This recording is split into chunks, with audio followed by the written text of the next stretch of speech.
Indonesia diberkahi dengan kekayaan pangan yang luar biasa. Saya akan menelusuri cerita dan sejarahnya. Diawali dari relief di Borobudur sampai tersaji di atas piring.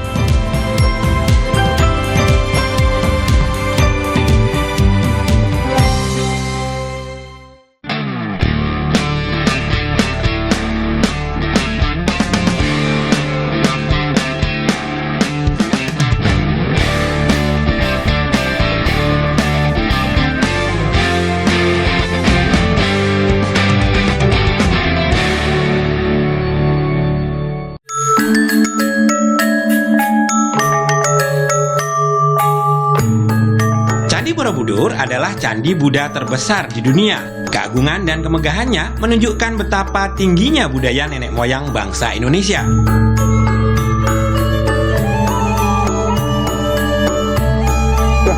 Permisi Bu, selamat pagi. Selamat pagi Mas Benu, apa kabar? Baik, alhamdulillah.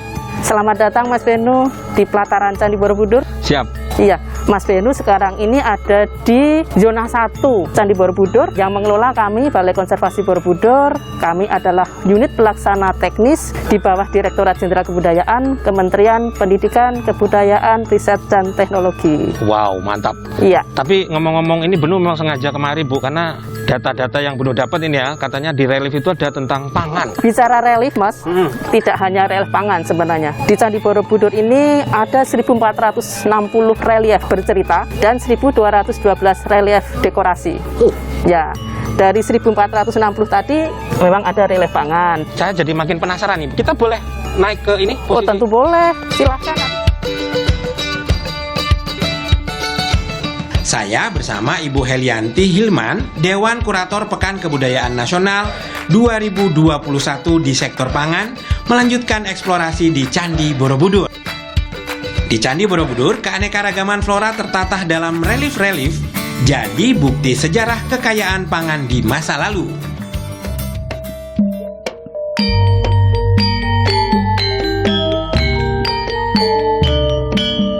Nanya-nanya nih Pak. Siap, ya. Kalau yang ini posisi ini reliefnya apa nih nyebutnya? Jadi ini adalah sebuah relief cerita ini Pak Benu dan Bu Heli. Jadi di sini digambarkan dari manuskrip Jataka yang itu menggambarkan kondisi lingkungan Jawa kuno pada saat itu salah satunya. Sekitar abad 8 sampai 10 Masehi. 8 sampai 10 Masehi.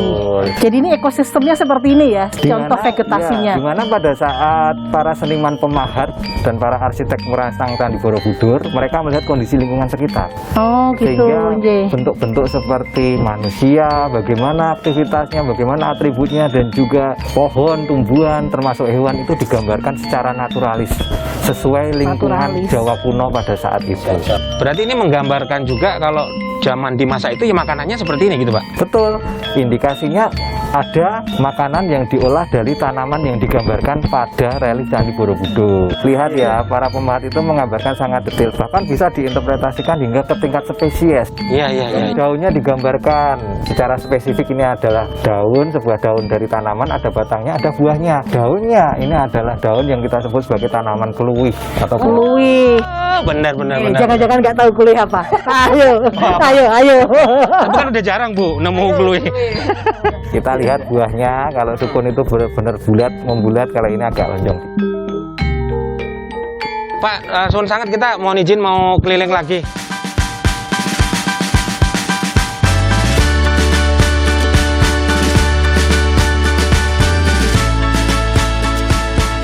Nah ini kita sekarang mau lihat yang jamuan. Nah ini nih Mas Benu. Nah Oh ini lagi perjamuan ini Mas. Oh. Nih lihat ikan-ikannya. Nah tuh. Oh ini ya? Nah, ya Oh ini ada ikan. kelihatan kan bentuk ikannya kan? Ekornya gitu ya? Wah ini kelihatan, ini nasi nih kayaknya, bakulnya nih. Nah bakul. Ini berarti makan rame-rame. Ini menarik Mas, karena sebenarnya gini, jenis karbohidrat, yaitu biji-bijian serealia itu ada banyak sebenarnya. Kan kalau sekarang kan kita yang populer padi. Iya. Sebenarnya kan zaman itu ada jewawut, Oh terus? ada cantel itu sorghum, Sorghum ya. ada hanjeli, Oh, banyak dong. gitu. Dan itu sebenarnya banyak liar. Kayak contohnya jewawut itu juga di Papua juga ada, mereka nyebutnya pokem. Pokem, jadi setiap daerah pasti sebutannya mungkin beda-beda kali ya? Di Dayak juga ada, jaga mereka nyebutnya. Jaga. Jaga. Oke. Gitu. Nah, di sekarang yang masih banyak tuh di Tasikmalaya. Di sini juga ada. Nah, nanti mesti kita cobain itu, Mas. Oh, iya. Kayaknya. Itu harus itu kayak itu. Tapi ngomong-ngomong Jawa Wood itu sebenarnya historinya sampai dari abad ke-8 kan udah ada sebenarnya kan? Sebenarnya dari sebelumnya juga, Mas, karena begini, yang namanya dalam bahasa Sanskrit ya, bahasa Sanskritnya Jawa Wood atau millet itu Java. Java. Nah, Java. Java. Nah, jadi ada istilah Java Dwipa, Pulau Jawa Wood ya. Nah, konon demikian kalau dari Sanskrit loh ya. Gitu, itu seperti itu. Jadi menarik sekali bahwa sebenarnya tradisi mengkonsumsi Jawa Wood itu dari dulu juga sudah ada. Keren. Mudah-mudahan Gitu. masih bertahan kan terus. Sekarang secara internasional lagi trending. Ini aku nggak dijak maem nih, kan ada nggak sih yang jualan Jawa Wood di sini? Oh no, Mas, tenang, ada bubur Jawa Wood. Nah. Kayaknya mukanya udah muka lapar nih. Aduh lapar Bu.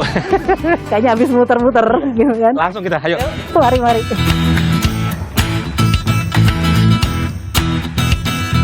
Food lover, di Magelang kita masih bisa loh menjumpai olahan Jawa Wood yang diolah menjadi jenang atau bubur manis.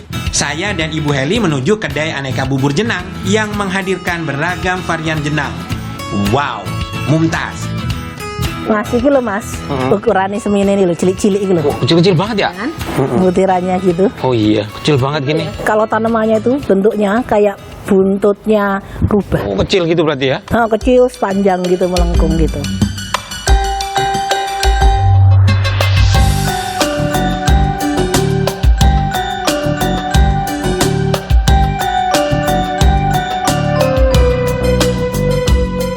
Kalau ngomongin sejarah sedikit nih, kalau zaman dulu tuh nyaji ini seperti apa sih Bu sebenarnya? Sebenarnya ini dulu juga adalah pengganti nasi. Konon gitu kan, kalau orang Jawa itu kan bilang sekul itu kan nasi. Sekul itu ini. Oh, jadi sekul itu ya Jawa Wood. Jawa Wood yang dimasak itu sekul gitu kan. Nah, jadi memang menarik sebenarnya bahwa kalau sekarang kita lebih banyak melihatnya aplikasinya untuk di jajanan pasar, jenang, dodol, padahal sebenarnya itu adalah sumber karbo.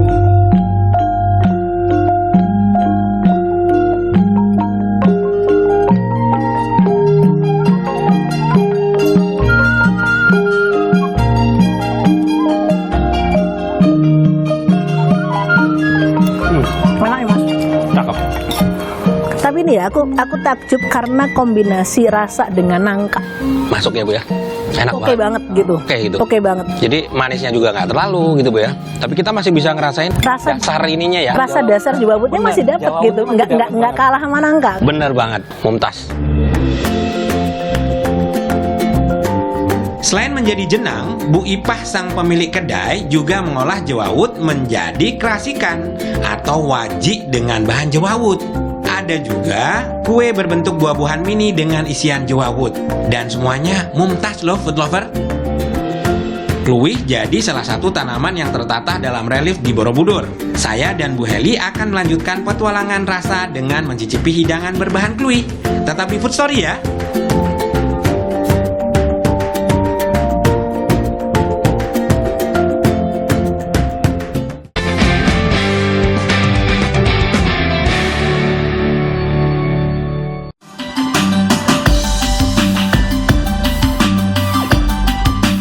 Pada relief Candi Borobudur, tanaman kluwih yang sedang berbuah dipahat dengan karakter daun dan buah yang sesuai dengan aslinya. Buah kluwih digambarkan berbentuk sedikit lonjong, berbeda dengan relief tanaman sukun yang buahnya terlihat bulat. Sekilas dari wujudnya, pohon kluwih dan sukun memang terlihat mirip, namun buahnya berbeda. Kluwih memiliki kulit berduri dan berbiji, sedangkan sukun kulitnya halus dan tak ada biji. Masyarakat Jawa biasanya mengolah kluwih menjadi sayur lodeh. Saya dan Bu Helianti Hilman akan mencicipi lodeh kluwih di Kopi Klotok yang berlokasi di Jalan Kaliurang kilometer 16 Yogyakarta.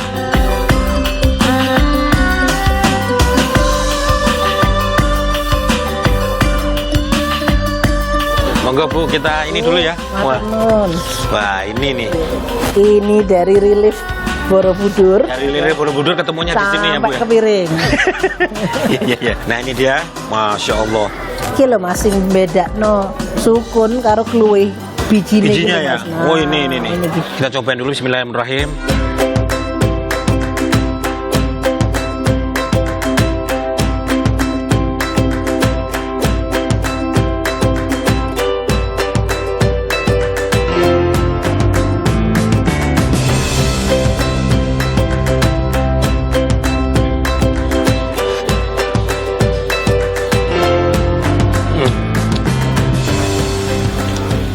pedes, tapi enak banget. Kenapa? Santannya tuh pas banget ya Bu ya? Apa cair ya? Iya, Santannya agak cair. kental. Iya, tapi enak banget. Jadi masih tetap berasa santannya, terus ininya nih, kluwehnya ya, lembut gitu Bu ya. Cakep banget. Ini mumtaz. Ada lembutnya, yang dagingnya, tapi terus ini ada yang bijinya ini yang menarik nih. Iya.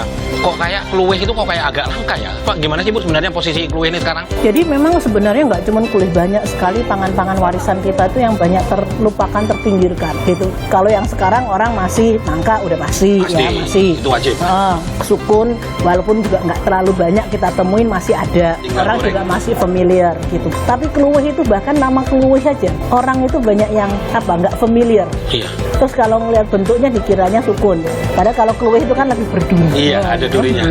Gitu. Nah, jadi memang gimana ya, Mas? Kita tuh punya cenderungan bahwa konsumsi kita itu cenderung semakin lama itu semakin monoton. Jadi kalau kita pergi ke supermarket, kita beli pasar itu lagi gitu kan. Padahal alam Indonesia itu ragamnya terlalu banyak untuk dilupakan sebenarnya. Sayang gitu.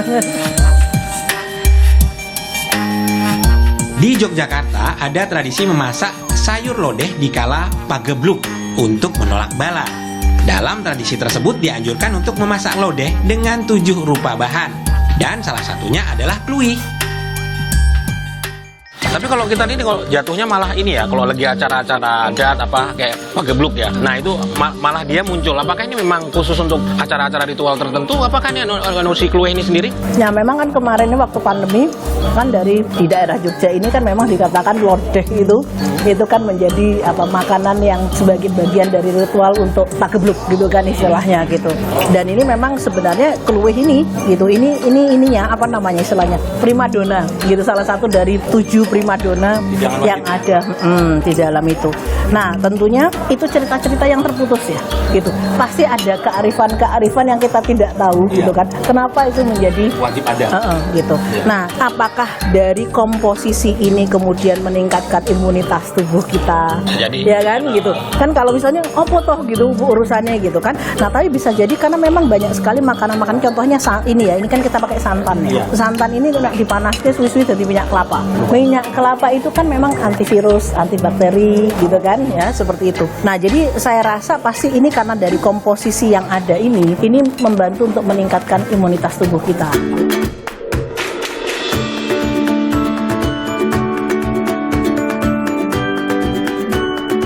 Tempenya juga enak loh Mas. Tempe enak ya? Crunchy gitu. Oh iya, dia agak condong salty ya, agak asin untuk ngimbangin kuahnya yang agak Manis. Cakep. Kami akan menjumpai Chef Kamil yang bisa mengolah jewawut dan kluih menjadi hidangan kekinian. Sesaat lagi tetap di Food Story Kompas TV.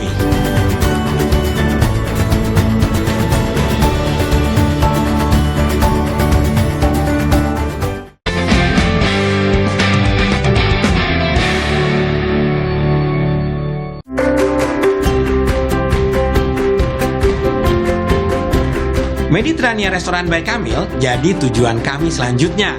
Chef Kamil yang asli Prancis tengah menyiapkan menu olahan berbahan jewawut dan kluih. Wah, penasaran seperti apa jadinya ya? Nah, sesuai janjiku, Iya. ini tampilan yang berbeda dari tanaman yang sama, bahan makanan yang sama, tapi dengan penyajian yang berbeda. Tempatnya Chef Kamil. Halo, Mas Beno apa kabar? Siap, baik, alhamdulillah Chef. Ibu Elia apa kabar? Baik. Chef, boleh dijelaskan ini mungkin menunya apa? Oke, ini adalah yellowfin tuna ya, sebagai tartar dengan jewawut Jewawut, oke. yang disebut juga millet. Ya, sama aja, dengan avocado sama air kelapa fermented Wow, air kelapa yang difermentasi. yang difermentasi. Berarti 100% lokal ini. 100% lokal. Ini juga 100% lokal juga ini. Nah, ini pasti yang kluih. Saya sedikit geser. Ya. Boleh Chef. Maaf ya Chef, aku jadi ngerepot ini. Voilà. Bon appétit. Terima kasih. Sama-sama. Luar biasa.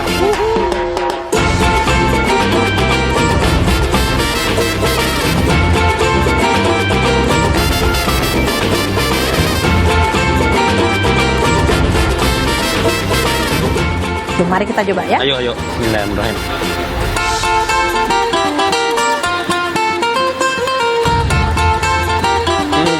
Enak banget.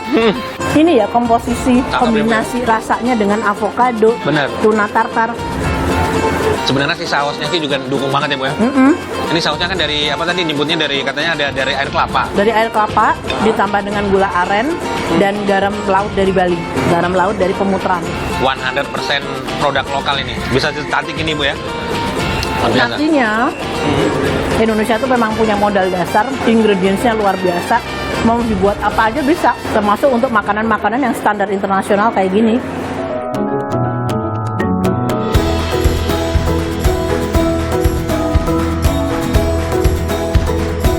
Ini mix Bu ya, umami dapet, Manisnya dapet, manis dapet, terus kan teksturnya dapet, terus dapat creamy-nya dari avocado ya. iya, luar biasa nih. Mumtaz. Ini luar biasa. Menu yang sudah dari relief geser sampai sini dijanjikan sama Bu Heli ya, ternyata akhirnya nemu Dari relief sampai ke piring. relief ya. Dari relief sampai ke piring. Ini dia. Ini ya kalau kita bicara mengenai karbo, ini kan sebenarnya karbohidrat ya Ki Wawut. Kita itu kan terus terang sekarang ini perlu pilihan-pilihan di mana Benar. karbonya itu harus lebih rendah glikemik. Jadi sebenarnya pilihan-pilihan untuk karbo yang rendah glikemik itu di Indonesia juga banyak. Kalau beras ya harus ambilnya yang beras merah, beras coklat, beras hitam. Nah, atau ada pilihan sorghum atau orang Jawa bilangnya cantel. Iya. Termasuk Jewawut ini juga rendah glikemik juga. Ini rendah banget Bu. Ini kita wajib nih untuk ngangkat ini Bu nih. Sayang Udah gitu. waktunya. Udah waktunya. Ditanam ulang lagi, diperbanyak, ya kan, disosialisasikan. Karena gini, kita tuh juga sebagai konsumen itu perlu pilihan lebih banyak. Masa makannya itu lagi. Semakin beragam yang masuk ke kita, maka ragam nutrisinya juga semakin banyak dan semakin bagus juga. Jangan template lah makan itu mulu ya kan Bu ya. Menu keduanya diberi nama kluih milenial. Potongan ikan mahi-mahi dan kluih yang sudah dimasak dalam kuah kari dikukus dalam bungkus daun pisang. Kluih milenial disajikan dengan sambal kelapa dan salad. Cuman disajikannya ini kayak mirip pepes. Iya, Tapi cakep ya ya. cantik presentasinya. Mari kita lihat. Kita buka aja. Wow, ada kuahnya tetap. Pada bijinya ya. Nah, ini dia. Wah, mahi-mahi. Cakep banget ini. Ikannya mahi-mahi. Oh, ini pakai bumbu kare. Wah, Mas bahagia jenengan. Iya, makasih banget loh Bu. Orang Aceh ketemu kare itu ya gimana ya? Ini dia nih. Bentar ya Bu. Kapan lemangan? Oh iya.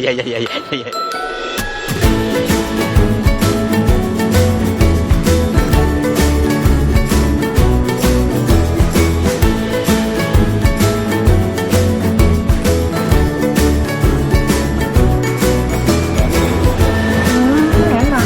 Enak ya?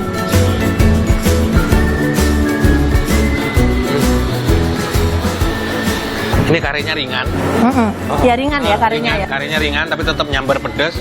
Terus ini sebenarnya mana kluihnya ya? Kok kayak dia Sampai- berubah? Iya, berubah bentuk ya. Iya, berubah bentuk dan dia kalau di yang di kemarin yang di lodeh kluih kita masih bisa ngerasain seratnya Bu. Ternyata di sini udah agak tipis banget ya. Tipis banget.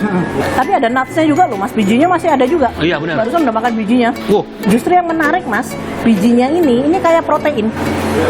Jadi ini ya, aku bingung nyebutnya. Ini karbohidrat atau sayuran atau apa? Karena gini, karbonya dapat. Dia kompleks banget sebenarnya ya. Kompleks. Proteinnya juga tinggi, seratnya juga tinggi. Jadi paket lengkap. Iya. Tapi udah langka loh ini yang susah nyarinya. Nyari pohonnya aja susah. Muter-muter tau boleh ya. Jadi kalau kita lihat ya Mas ya, ekosistem yang dituangkan di relief Borobudur itu kan mencerminkan ekosistem vegetasi saat itu. Oke. Kalau jenengan lihat kemarin kan ada pisang, ada sukun, ada kluih, ada nangka, ada mangga. Ya itu cerminannya ekosistemnya itu dulu seperti itu. Dan kita bersyukur loh ada Borobudur karena kita tuh jadi punya dokumentasi. Benar. Dan dokumentasinya adalah dokumentasi visual karena dia naturalis kan. Benar. Sehingga kita bisa belajar, oh dulunya seperti itu. Nah tinggal kita tarik, ini masih ada. Iya.